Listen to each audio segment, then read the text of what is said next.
Hey there, everybody. Franklin Taggart here, and it is time for another virtual coffee break. Here's my coffee. Grab your beverage, and let's chat for just a minute. I've been thinking a little bit today about a story that Michael Neill has told in various settings that I've heard, in which he was approached by a fairly well-known cable channel to do a TV series on being a world-class life coach. And they had gone through, they'd made up the deal, and everything was ready to go. And they started to work on producing the show. And after filming, I don't know how many actual coaching sessions, they came to him and they said, "I don't think that we're going to be able to do this show." And he just was kind of scratching his head because they'd put quite a bit of time into the production and creating the deal and all of that stuff. And the thing that happened was that when they started filming the coaching sessions, they couldn't really see anything happen other than a conversation. They couldn't see the transformation that was going on. They couldn't see the changes that were happening within, both the coach and the client. They were not able to see those things. They weren't visible on the camera. And so what was funny was that, an exciting inner process made for kind of boring TV. And I think that that's one of the things that is important for us to understand, is like when we're telling people about our work, or when we're trying to demonstrate it, or when we're trying to put it out there in a way that people really understand the value of the experience.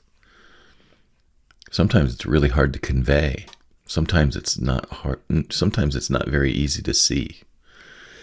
And I think that a lot of people really struggle with that. I know some of the artists and authors that I've worked with have a real challenge ahead of them in articulating the value of what they do.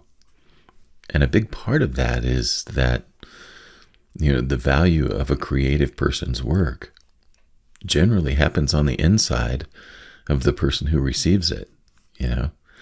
Like I said, I'm surrounded by wonderful artwork that I've collected over the years from people that I know and people that I've worked with. And what's really interesting is that I can't tell you exactly why the object itself makes me, feel something.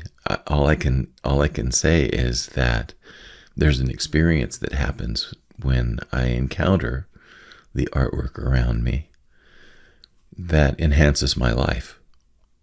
And it's not a very tangible enhancement. It's just a feeling. It's a difference in the way that I feel because I've hung things around me that are inspiring. I think that that's one of the reasons that I encourage people when they're really struggling to communicate the value of their work, to really narrow it down and to make it sometimes just about one thing. And in the elevator pitch course that I made earlier this year, that was one of the things that I talked about, is that I feel like too many times in our elevator pitch, we're trying to tell the whole story, and there's not enough time to adequately put it across in a way that people are going to understand. And even if we had time, they may still not understand, similar to the camera people in Michael's show. So I think one of the challenges that we're faced with constantly is telling people a story that they will be able to pick up on and understand, and maybe have an experience of their own within the telling. And that's one of the reasons that I work with a lot of people on just basic communication about the work that you do in the world. There are a lot of different ways that it can be talked about. There are I've identified several levels of vulnerability with which we communicate, and when we feel really, really safe in a situation, the level of vulnerability with which we're able to communicate is quite a bit deeper and much more open. And in many cases, it has a much bigger impact on the people who hear it, because it's like, oh man, I don't believe I would have told that, kind of a thing. But I feel like that we have to continue to refine the way that we both understand and articulate the work that we do. And that's one of the things that I stress with people, is that your marketing message is an evolving thing. It evolves with your business. It evolves with every different new thing that you add to your list of products and services and events and experiences, all of the above.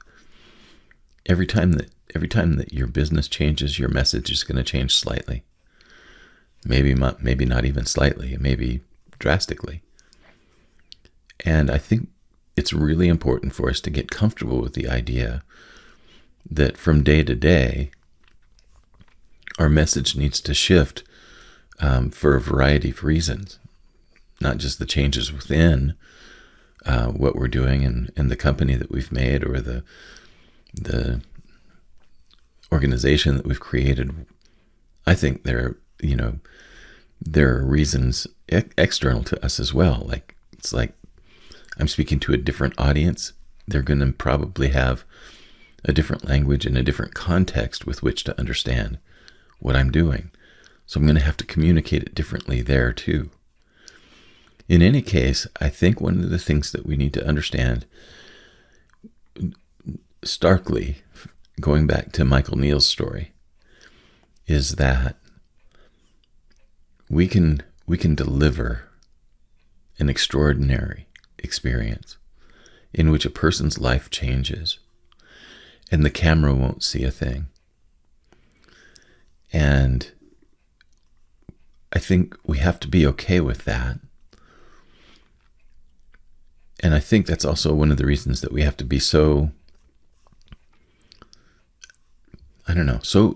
forward and open in asking people to share their experience. Because I know that for myself, I can't articulate what happened for somebody else in our session. I can only tell kind of what the conversation was about and what was happening within me. And that's one of the reasons that I love coaching so much, is that the transformations that are happening on the other conversation, on the other side of the conversation, those transformations are a mirror of a transformation that's happening within me, right? I think that coaching is one of the career paths that offers the most personal growth possibility, because we're helping people grow themselves, and at the same time we're challenged to grow in our own ways through the conversations that we have with others. That again is yet one other piece of what makes it tricky to talk about what happens in a coaching session. Well, the same thing could be said of what happens in an artist's studio. It's not just about what goes onto the canvas on the easel. There's a process going on inside the artist where they are becoming something more than what they were before they started. How does that get communicated? I think there's a big trick there. The author is the same way. It's like the story goes on the page, but the process within the author, where does that go? Well, that's the author's, right? But their transformation is just as important a part of the process to them as finishing the book or finishing the story. So those are a couple of thoughts that are bubbling around today. If you're struggling to communicate about what you do, I would encourage you to set up a best next step call. And the reason that I say that is that I think a lot of times it's helpful to just have a mirroring kind of a presence when you're talking about the inner experience that you're having. Sometimes it helps to have somebody who kind of holds a mirror up to that for you so that you can then experience it as if from the outside rather than the inside. Set up a best next step call. That's a really good example of a good use of that time. It's a free coaching session. I offer it one time to each person who gets in touch with me. The best way to do that is bit.ly/bestnextstepcall. All one word, no spaces, no hyphens, nothing like that. And when in doubt, you can always reach me at franklin@franklintaggart.com. So those are my rambles for a Sunday, and I hope that you're doing well, whatever time of day it is, and whatever day it is where you are. Thank you, as always, for your time and your attention, and I will be back again tomorrow with yet another virtual coffee break. So long.